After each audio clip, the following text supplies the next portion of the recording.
Bonjour à tous, bonjour à toutes et bienvenue dans cette minute coaching. Tout d'abord, je voulais vous remercier du fond du cœur parce qu'en l'espace de quelques minutes, vous avez été plus de 1000 vraiment à visionner mon short sur le maquillage sous fond de Smashing Pumpkins.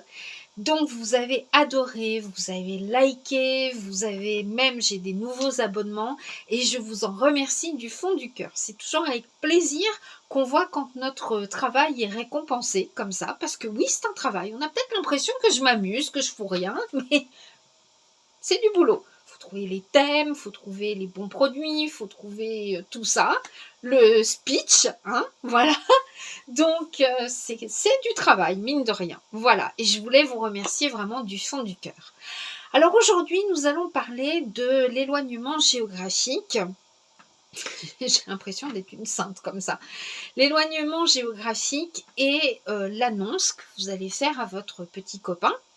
Et vous allez voir que selon le profil type de l'homme, vous n'allez pas avoir du tout, mais du tout, la réaction escomptée. Voilà.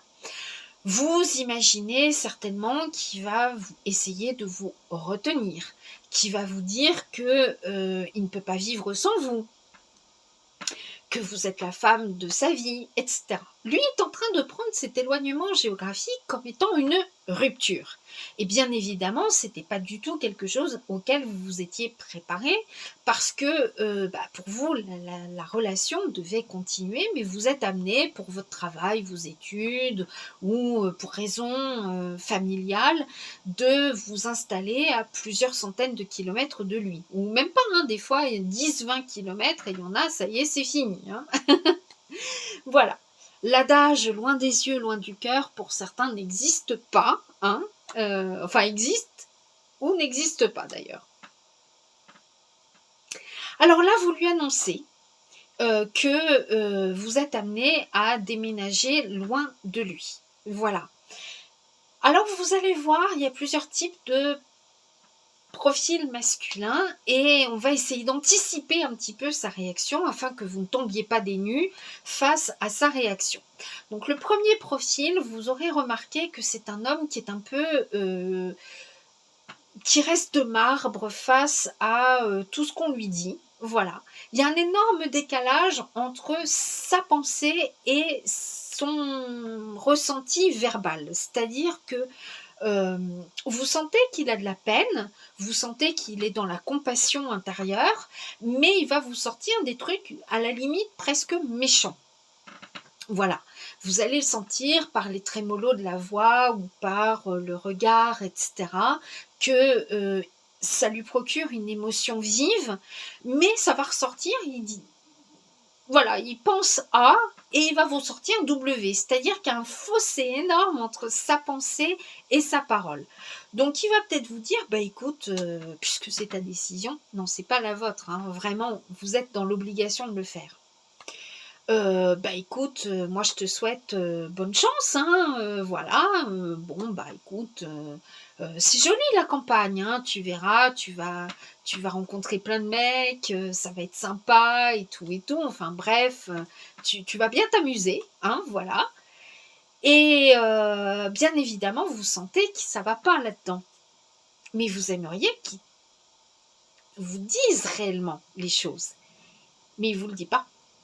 Voilà.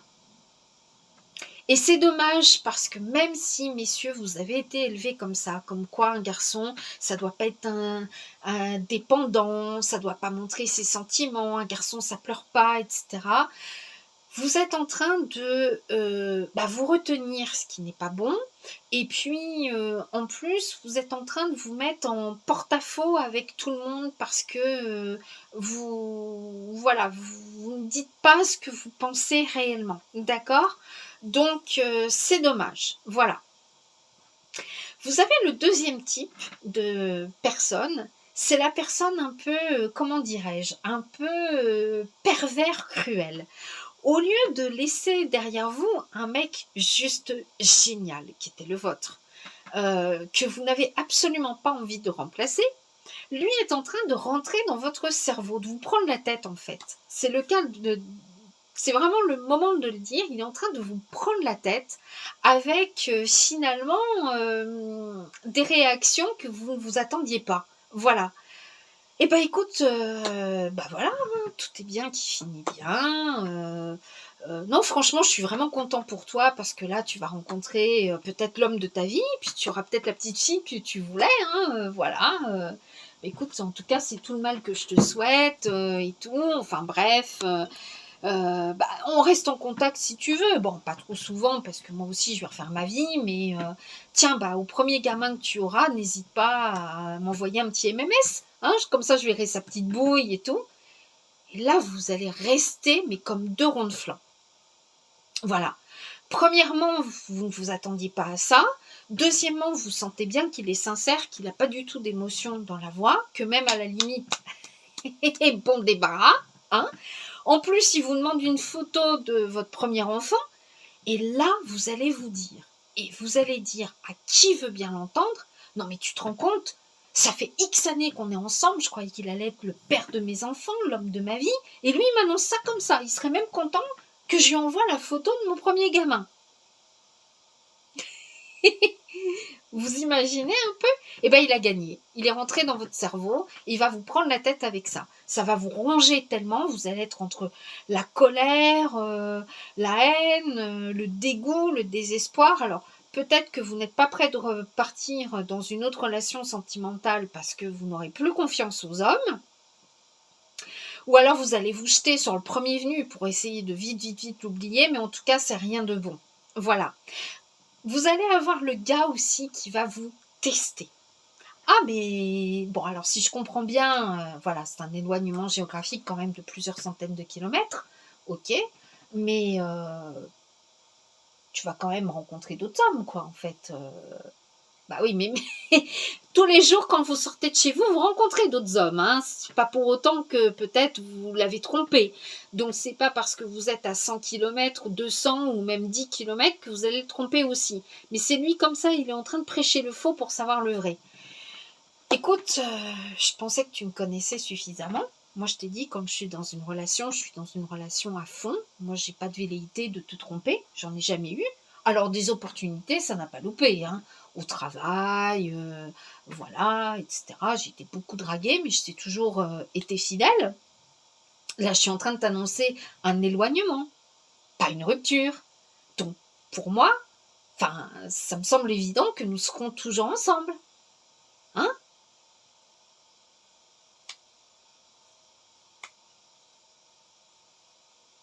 Vous voyez ce que je veux dire? Voilà. Hein, il prêche un peu le faux pour savoir le vrai. Est-ce que c'est une rupture? Donc, plus vous allez développer, plus ça va, entre guillemets, le rassurer. Mais c'est pas bon, hein, vous, messieurs, dites vraiment ce que vous avez sur la patate. Hein. Voilà.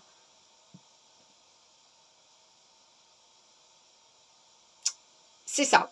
Voilà. Et puis, vous avez celui pour qui c'était salvateur. Écoute, ma chérie, de toute façon, on faisait que se disputer. Toi et moi, on se comprenait plus. Hein, voilà. Je pense que cet éloignement est une rupture. Hein, de toute façon, c'était inévitable. On n'aurait pas pu continuer comme ça. Voilà. Sachez une chose, messieurs et mesdames, quand on s'aime, même un éloignement géographique, ça ne change rien au sentiment. Il y a toujours des solutions. Il y a le téléphone, il y a les visios, il y a les... Franchement, il y a tout. Voilà. Les billets de train, les billets d'avion, les blablacars, tout. Vous pouvez scinder le truc en deux. Vous pouvez... voilà. C'est tout. D'accord? Voilà. Mais honnêtement, voilà. Ne soyez pas tout le temps dans le... Vous, messieurs, ne soyez pas dans la retenue de vos sentiments. Dites bien ce que vous pensez, ce que vous ressentez. Et quand on s'aime, il y a toujours, mais toujours une solution. Voilà. Et l'éloignement géographique ne doit pas être un frein à vos sentiments. D'accord? Tiens, derrière moi, il y a la Lorraine. Là. Et ben voilà, c'est pas parce que mon petit Vincennois a quitté la Lorraine, quitté Vincennes pour la Lorraine que je ne pense plus à lui, bien au contraire. Enfin, on n'était pas dans une relation sentimentale, c'est mon gamin. Mais voilà, c'est comme ça, c'est quand on s'aime, il y a 1000 façons, honnêtement, de pouvoir garder un lien et un amour intact. Voilà. Ça va être difficile au niveau physique parce qu'il y aura moins de câlins. Hein, voilà. Après, voilà, hein, je peux vous dire, pour moi, l'ayant vécu, il m'est arrivé une fois d'avoir une rupture, enfin un éloignement géographique. On n'a pas pu faire autrement. Je peux vous dire qu'au début, ça vous casse quand même le moral, ça vous casse la libido. On n'avait pas envie de remplacer. Hein. Voilà. Donc, c'est comme ça. Et puis, bon, il y a des plus gourmands et des plus gourmandes que d'autres. Mais ça ne doit pas jouer sur les sentiments du tout. Voilà. Aimez-vous, soyez heureux dans votre couple, c'est tout ce que j'ai à vous dire. Écoutez de la musique à fond, la musique adoucit les mœurs, dit-on. Voilà. Et puis si vous devez vous éloigner géographiquement, c'est pas forcément une rupture. Bisous, à bientôt, j'espère.